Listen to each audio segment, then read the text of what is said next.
Ladies, gentlemen, and travelers of all ages, we're less than just a day away from the full launch release of Last Epoch, and with it comes two things. A very large content update for the game, including 2 whole new masteries, each with their own multitude of ways to play the game, and things like factions, which we will touch on later. But more so than the content being added, the arrival of 1.0 will bring a massive surge of new players into the game for the first time. And so for those rearing and ready to start their travels, let's go over the 10 things I think you should know before playing Last Epoch. The first one is nice, tight, and easy, and it's the specific time of release for the game. Of course, we all know it is coming out on February 21st, but for anyone new to the game, even looking at the Steam page, it doesn't say anything about when this will happen in the day, and the servers will be down before launch, so you might be a bit confused. So you may be someone who is excited to play the game on launch day, but without any idea when you can actually start to do that on the day, and the specific launch time is going to be 9 AM Pacific time, 12 noon Eastern, 5 PM UK, 6 PM Central Europe. Hopefully you can translate it to your own time zone from one of those, but the idea is it's mid-morning for North America, early evening for Europe. Second up then, this is especially important for any new players. As you progress through the game with your base class, which is one of the 5 options, you will be asked to choose a mastery from one of 3 options for your class. These completely specialize the way that you play. It will change your class identity a little bit, but just specialize into one of the general functions of the base class, locking you off from some decisions that you could have made, but opening up ones that are only able to be done by that mastery. The big thing to know and accept here is that once you have chosen your mastery, you cannot change it on that character ever again. There is no take backsies on this one. That said, it's only a few hours to get to the mastery selection stage, so definitely put weight on this choice for sure. Don't just make the choice without considering the options, but also don't be afraid to roll a fresh character if it isn't feeling good to you for whatever reason. Third today then, while you can't change your mastery, there is a lot you actually can change quite easily within Last Epoch, most notably being your build. You can respec your active skills quite easily and freely, either a few points at a time or fully despecializing the skill itself, though I would say definitely don't despecialize often or early, as doing so loses you the ranks of the skill that you currently had. As you use a skill, you will gain ranks of it up to level 20 that increases its effectiveness. If you take out a level 20 skill, even if you put the same skill back in, it starts back at level 10 at most, and you have to work it back up to 20. So especially early on, where XP is less plentiful, you really want to sort of stick to your guns, pick an ability that you want to focus on just because you like it, and just give it tender love and care until it's stronger than anything else is. As for resetting your passive skills, this does cost some gold, but it's relatively inexpensive and similarly quite easy to do. So while you are set to your mastery choice, your build can change as infrequently or as frequently as you would like it to do so. Number 4 is a really simple but extremely important one. When you first start up your character, or any time that you have some sort of question about some game terminology or a mechanic or anything like that, press G. This will open the guide in the game. This has direct info on essentially everything that you could ask for in the game. It's like when people make a wiki for their game, but like actually made by the developers themselves and implemented into the game itself with an extremely well-made search function as well.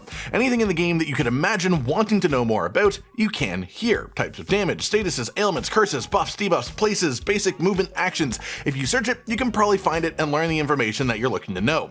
Number 5 is something quite special, one of my favorite features of Last Epoch as someone who has put quite a lot of time into ARPGs, and it's the loot filter. This is about as good of a loot filter as I have ever seen. And for those uninitiated with the concept of a loot filter, the idea is that this will let you decide what things matter to you, what types of items, what rarities, what affixes or stats on the gear itself, and then you can set it so that things that you don't care about simply won't appear for you. You won't even see them, whereas things that you do care about, you can make extra shiny, or you can make them neon pink when they drop so you definitely see them, things like that just make them really grab your attention. And it's fantastic because you do that for things that will genuinely excite you to see them, because you are fully in control of the filter yourself. And arguably one of the best parts of it as well is that you can export your loot filter, maybe send it to a friend if you want to, or import loot filters from other people, which includes from places like build guides if you're someone who likes following builds created by others. All in all, the loot filter is as easy or complex as a system as you make it. It has insane customizability, and if you do it right, all it will do is enhance your experience, free up space in your stash,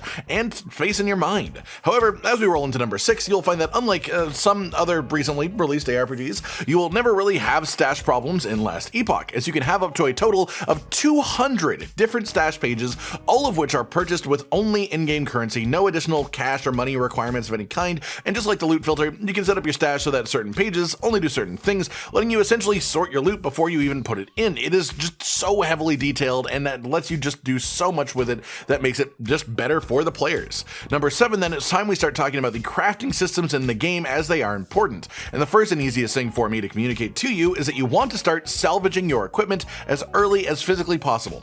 Early on, you can buy runes of shattering for 2,000 gold apiece at a vendor, and these are used to dismantle your gear and receive some of the crafting shards of the different affixes from it.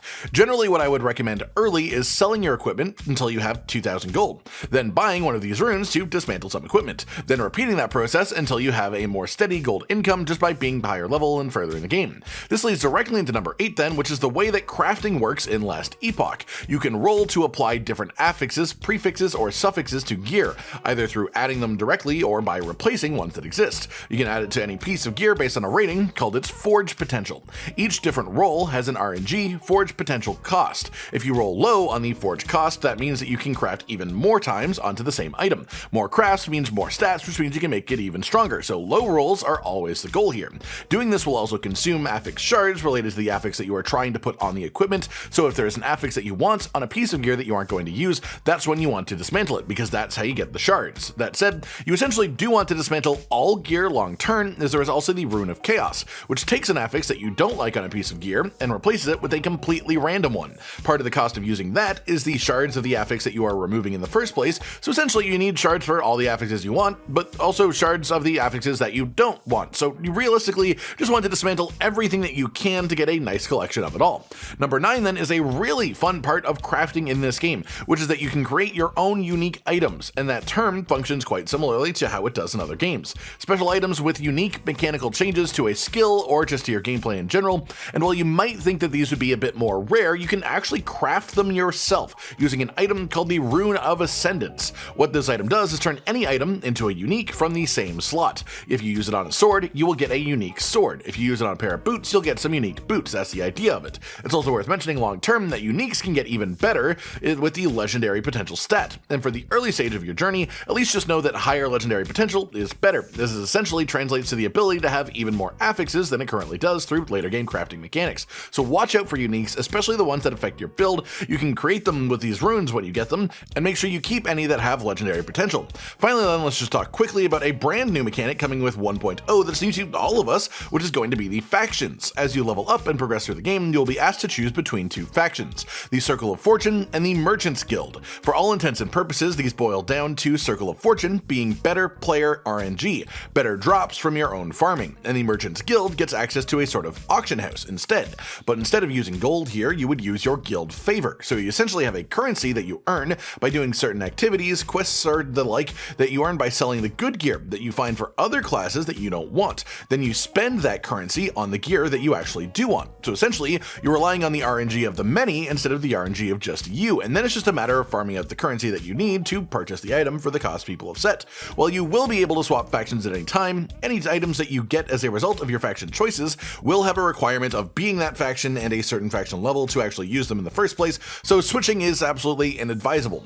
We'll have a full guide to this mechanic up in a few days once we've been able to properly interact with it in the game ourselves, but for now just know that in a world where they are well balanced, just choose what you prefer: enhanced RNG on the solo experience or a trade market where you can eventually get what you want, guaranteed.